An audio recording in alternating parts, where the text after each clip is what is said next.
Hi, hi, hi, hi, hi, ho, ho, ho, ho, ho.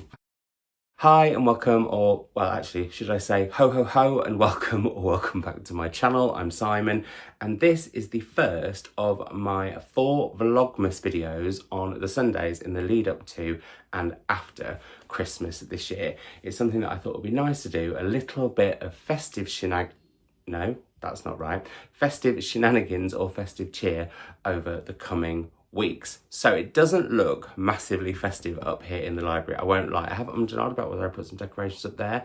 Maybe next year, but it is looking very festive downstairs, and that is where we'll be heading after I've taken you back to when I went and got the Christmas tree, decorated it, and then I thought we could sit in front of it and have a catch up about some festive reads that I would like to read. So that is what this video is going to be. Well, you'll have seen that from the thumbnail because it'll have said Christmas trees and festive reads. And so I shall take you back to the last weekend of November. I know it was early, I know, when we went shopping for the Christmas tree, which is quite a thing for me. Even though I'm not the biggest fan of Christmas as a whole, I do love me a Christmas tree, and they have to be just so. I'm like the Goldilocks of Christmas tree buyers or something. Actually, really, I'm more like a bear. But moving on, I will leave you with some footage of going and getting and decorating the tree, and then we'll be back in front of it to discuss some festive reads. Some I've read, some I've not read, some I've had for ages, and some I may have acquired quite recently. Oops. Hello everyone. It's a... Hello everyone. That was worse. Hi everyone. And today is a very special day because what we have to do, Chris? Get the tree. We're off to go and get the tree. I look like I'm just going down the road to get the tree. Chris is off to like Sweden or Switzerland or Iceland or something to get the tree. I feel the chill. Very wrapped up. We're off to go and pick the tree. Now, picking the tree, as I've documented before, I'm sure, but for those of you that are new here, what's the deal with the tree, Chris? It has to be chosen. And it takes me quite a while sometimes. Very stressful process for everyone concerned. The longest it's taken me is about an hour and 20 minutes. Then once I think I did it in about 10. I just knew. Yeah. And I tend to like a tree that's a bit wonky and that probably somebody else isn't going to want. That's the plan. And I thought we'd take you along, and then we've got to work out what we're going to decorate the tree with, because now that we have not 1, not 2, not 3, but 4 cats. 4 cats. I think the 2 newest, we've been very lucky. Like Oscar and Millie have never been interested in the Christmas tree at all. I think it's going to be a different story with Biscuit and particularly with Earl.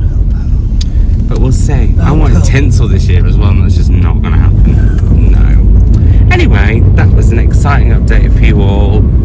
Tree time. I wonder where there's Christmas trees. Yeah, This way. Woo. Which way Christmas trees, Chris? This way. So last year we had one of these Norman firs, but I think too big. This year, too big. What on earth are these? What is that? Why is that? I've finally seen what I like, and there's competition. Some other people in here looking at trees. Imagine if they get the one-ended one, I'm going to be fuming. Someone got the one I wanted. This is a new contender, although I'm a little bit worried about the phallic nature of her branches. I think this is the one, although almost a normal tree. Slightly disappointed.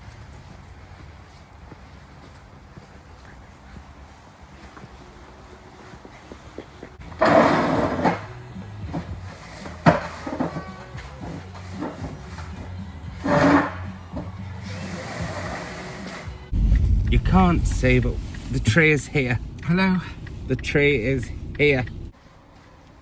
Oh, it's coming, it's coming, it's coming! Biscuit, what's that? What is it? Did you have a Christmas tree at your old house? With your old family? Hey? So for those of you that are new, Biscuit is my third cat. Aren't you, Bick? Always run away. Oh, what is it? I mean, it's not food.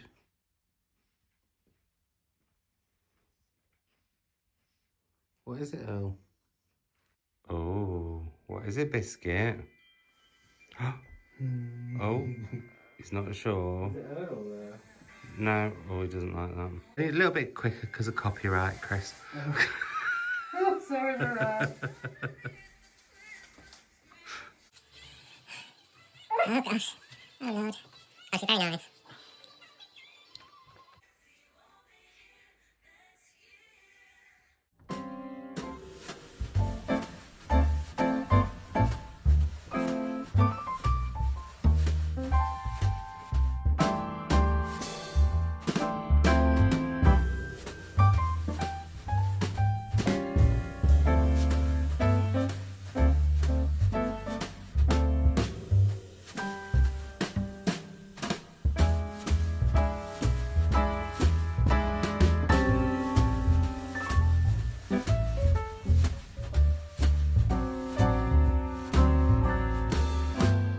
What do you make of it, lads?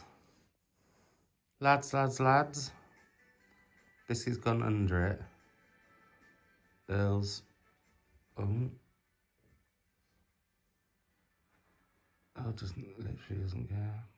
Biscuit, you can't climb it. That was almost dangerous. Good boy, you don't go up there. And there she is. And as you can see, the boys are not fussed. She's lovely.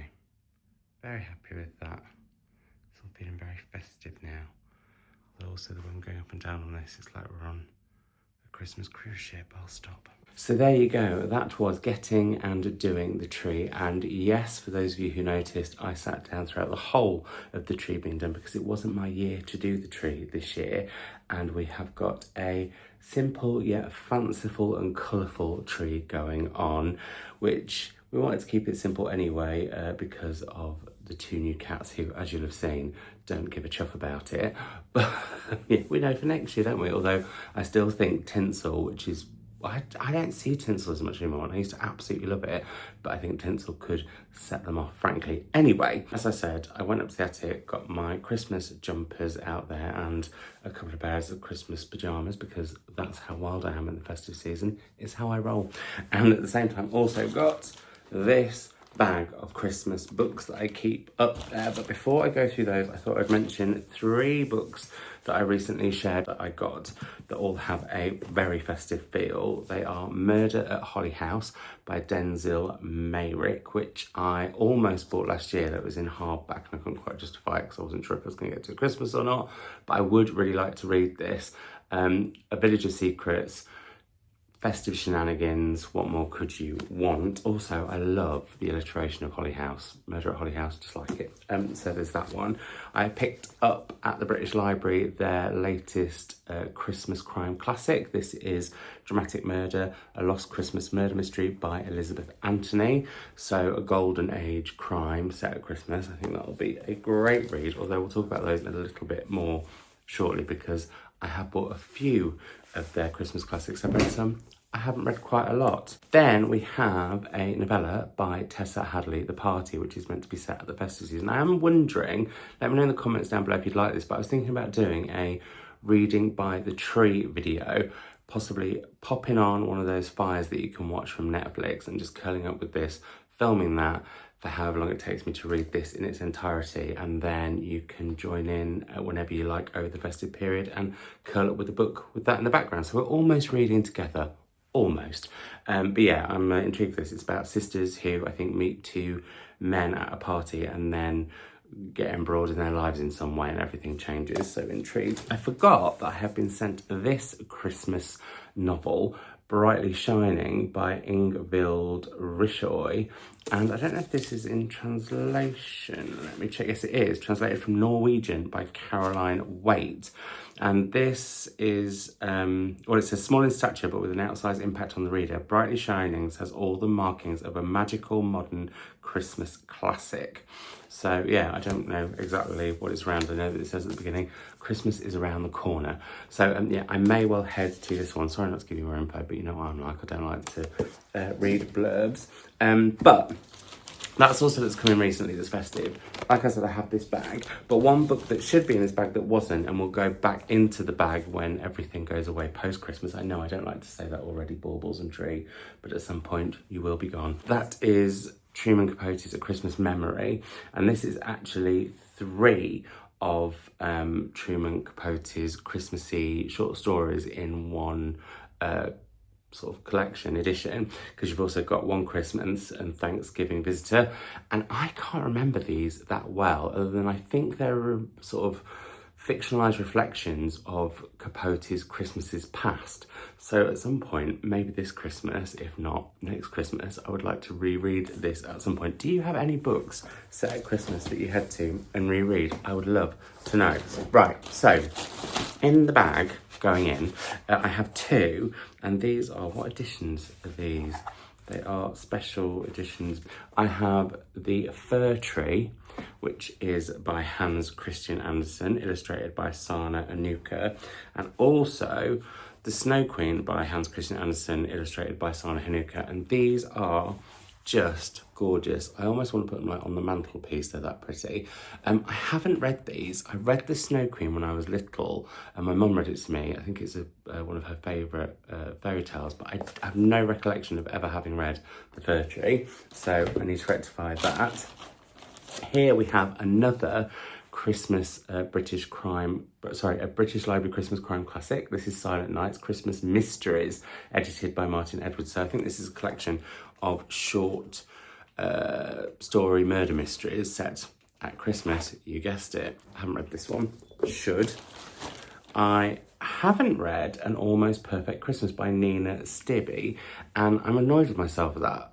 But I actually haven't read any Nina Stibbe full stop, and I really would like to, because I really love her on socials. I've met her a few times in real life and she's really lovely, and I've heard that this is a delightful selection of sort of memoirs and fictions and all kind of things in between. From perennially dry turkeys to Christmas pudding fires, from round robin code of conduct to the risks and rewards of regifting, An Almost Perfect Christmas is an ode to the joy and insanity of the most wonderful time of the year. That sounds corking. I should get to that. Death on Skis. Now this is more wintry, I think, than Christmas by Nancy Spain, but I have meant to read Nancy Spain's republished crime novels. What is it about crime and Christmas? Anyway, I would like to get to this at some point, because then I'd like to head to the rest of the series, because they have been, well, not series, but the rest of Nancy Spain's books that they've reissued, but I haven't. Just a note, I'm dreadful at skiing, is how I'd go as far as to say. I can't remember if I've read Christmas is Murder by Val McDermid or not, and I feel like there's a theme happening where I seem to be collecting these Christmas murderous classics and then guess what, not reading them.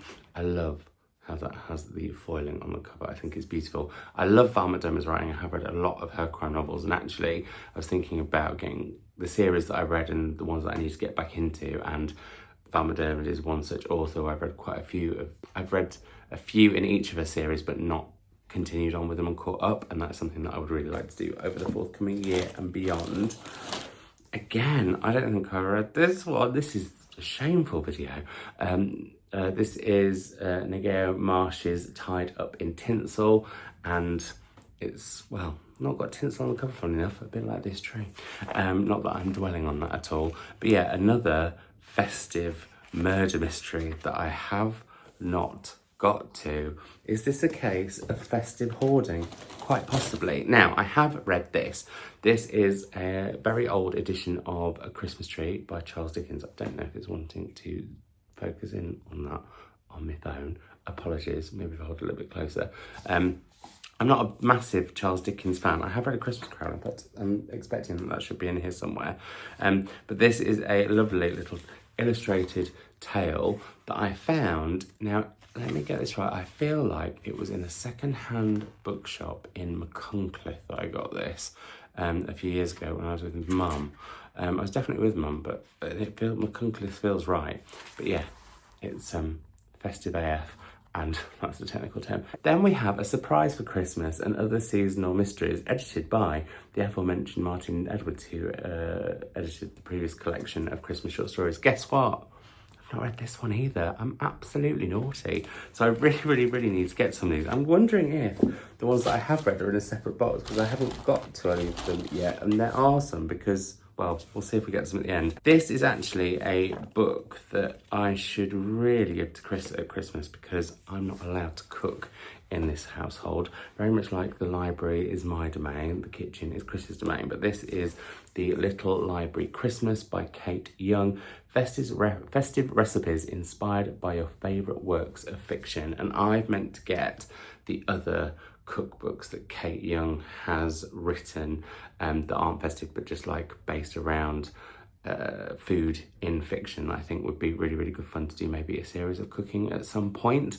I should say Kate Young has written her debut novel that came out earlier this year, and I've meant to read that all year long, and guess what? Haven't read it. Shame on me. I think this hasn't got the ones that I've read in it, because all of these bar one I haven't got to. So I don't know where the other ones are. I'm going to have a right old route through the attic. So this has kind of defeated the purpose. Maybe this is, instead of festive reads, well, no, it's still festive reads, but instead of me maybe recommending any festive reads, it's just like, these are the festive reads that I could have if I had a festive TBR. But you know what I'm like for a TBR. And we have Christmas Days by Jeanette Winston, which I have heard Lauren over at Lauren and the Books rave about several times. And speaking of Lauren and the Books, she got me into the Carol Ann Duffy Christmas poetry collections. They're very little, beautiful editions, and there's a new one every year.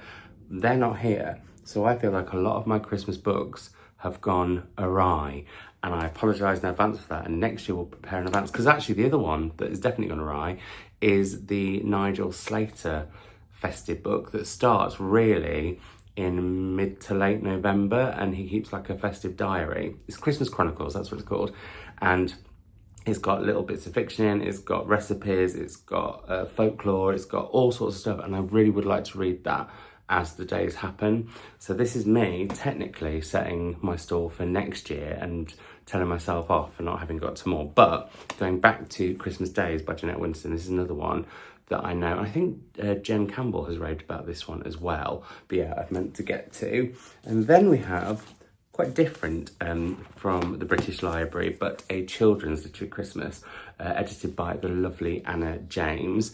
And this is some festival fun with authors including C.S. Lewis, A.A. Milne, Laurie Lee,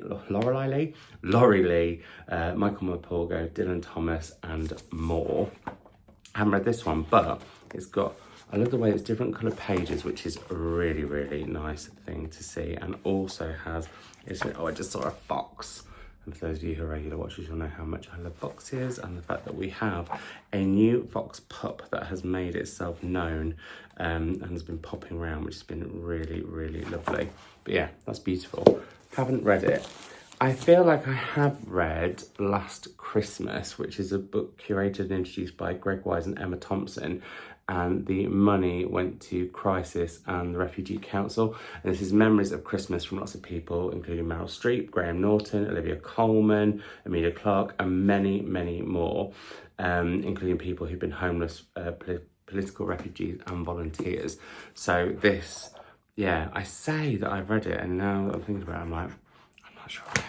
There's a theme going on here. I'm so annoyed that I haven't got the other box, and I don't know where it must be. The attic does need to sort out. But last but not least, out of the bag of books, maybe this was a TBR bag, and me last year separated the books between the ones that I'd read and the ones I hadn't read, which is why Truman Capote wasn't in that bag anyway, although it still shouldn't have been on my shelves. I have sorted out the shelves in the office, and there will be a very rare unhauling video coming to Patreon before the year is over. I mean, imagine.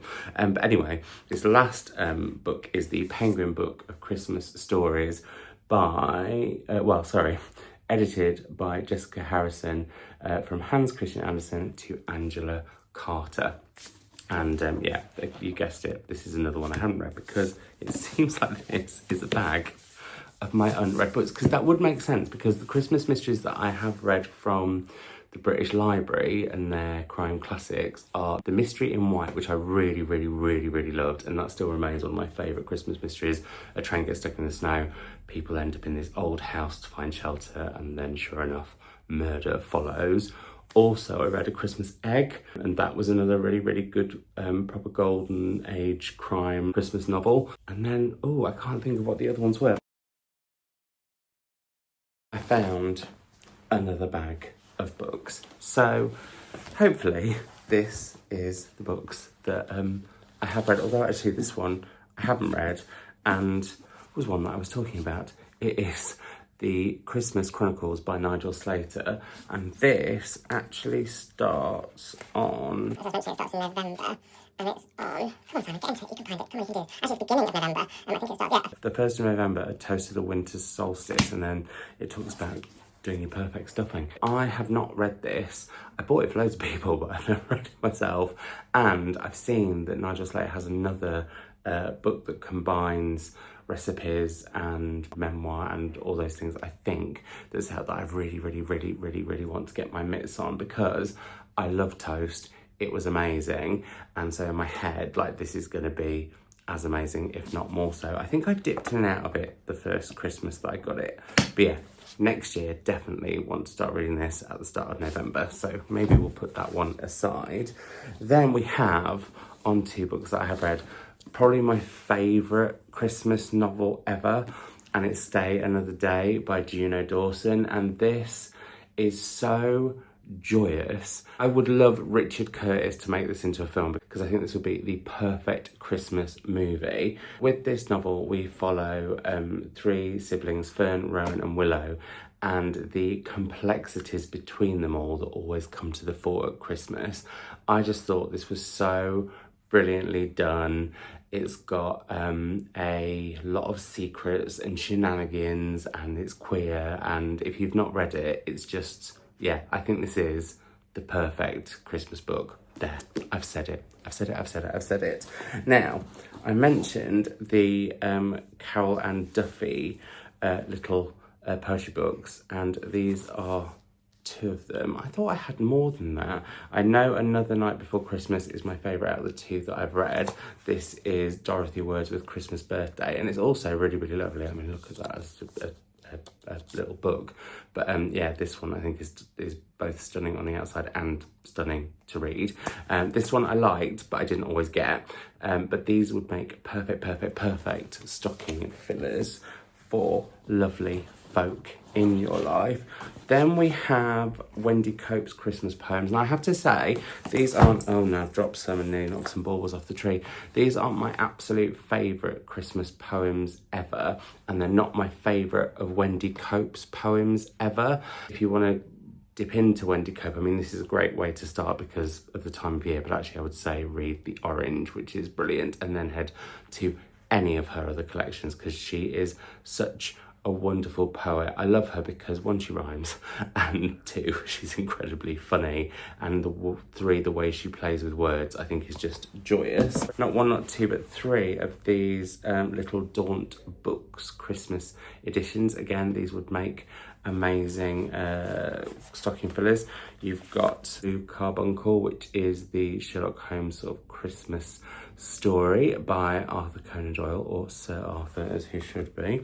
Then you have Christmas with Dull People by Saki, which I think I found a little bit dull, but it's so beautiful I kept it. And we have Oscar Wilde's The Canterville Ghost, which is another absolute great corking Christmas short story. Then this one's slightly problematic. This is Daphne du Maurier's Happy Christmas. Daphne du Maurier is one of my favourite authors. This has not aged well. It's very, very, very, very hard to get your mitts on, and that might be kind of a good thing because, like I said, tricky, but also I wonder if the trickiness is why it's no longer sort of like a small book that publishers like Daunt Books choose to publish. I don't know.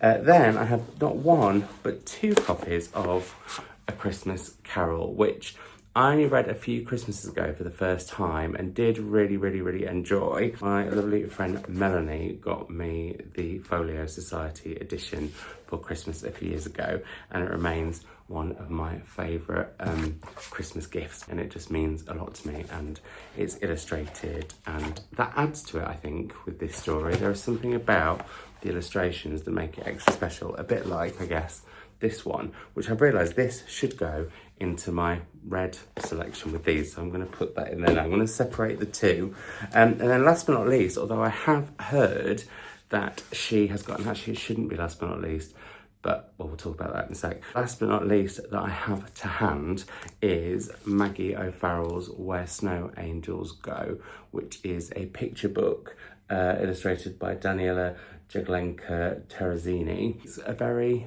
beautiful picture book in so many ways. I've just recently seen that Maggie O'Farrell has another picture book out, which I think is about when she was young herself and got really ill. So at some point I would like to get my mitts on that. So maybe that's the book that I will ask for Christmas. But I don't think that one has got any Christmassy undertone. Now, I mentioned that this was the last of the Christmassy books that I had to hand because the two Christmas British Library crime classics that I have read, the Christmas, in fact there's three, because there's one by Mavis Dorrell, I want to say she's called, maybe even four, because I think there's a Santa Claus murder, so that's four, maybe there's five. Those are, I think, are my crime novels that I've read shelves, which are in one of the spare rooms, and are behind an armchair that Oscar is absolutely sound asleep on, and I don't want to disturb him. Out of all of the British Library crime classics I've read, and I don't just mean the Christmas ones, but all of them, but actually I should say, as well as being my favourite Christmas crime classic, I think The Mystery in White is, yeah, one of my favourites. It's about a train that gets stuck in the snow. People end up leaving the carriages and find this old house that they sort of seek refuge in, and sure enough, people start to get murdered. That's an absolute corker. So there we are. Gosh, this video has been a little bit chaotic and a little bit of a hodgepodge, basically because I've been all over the place. And by that I mean up and down the stairs, all over the house, trying to find books. And I've taken this back upstairs, which I wanted to have a chat with you about because I would love some recommendations from you. Firstly, any Persephone books that you know of that are set at Christmas, because I'd really like to read one of those next Christmas. I'm going to be getting back into Persephone books in 2025. Very exciting, and I'll talk about that more in due course. I'd also love some recommendations of books like these. Well, this. I haven't read this yet, but I was reminded of this by Mercedes in one of her recent videos. It is a proof, I should say, of When the Lights Go Out by Caris Bray, which looked like this when it came out in hardback back in 2020. This is a dystopic novel set at Christmas, and what I would really love to hear recommendations of from you, lovely lot, are novels that aren't technically Christmas novels, but are set at Christmas or around Christmas. I would like to get a nice list of those for next year in the lead up to Christmas, when I'm also starting the Christmas Chronicles in November. So that is a little plan that I've got for now, for next year. Well, subject to change. I'm gonna start to get feeling festive in early November. Rather than getting the tree a little bit early, I'll just start to get into the swing through books and then baubles. Anyway, I am going to go. Sorry this has been such a hodgepodge of a video, and also sorry if this is a little bit late because I have been having a bit of a problem with iMovie as it's been updated by Apple, but it seems to have a glitch, so I'm waiting for an update on the update. Anyway, I hope you're all doing super duper well. Sorry if this is a little bit late. Sorry it was a little bit of a hodgepodge. And if this hasn't put you off and you'd like some more savage shenanigans before the next video, then you can find my Patreon, my Instagram, my Blue Sky, my wishlist, because Christmas is coming, ta-da, and more in the description box below. And I will try to get around to adding the names of all the books. However, I am very time poor until next week. I'm up and down the country this week coming, so I will see what I can do, but I can't promise. But what I can promise is to be better in 2025. I'd like to have a few comments about it, and quite frankly, rightly so. Anyway, I hope you're all doing super duper well, and I will see you all soon. Bye.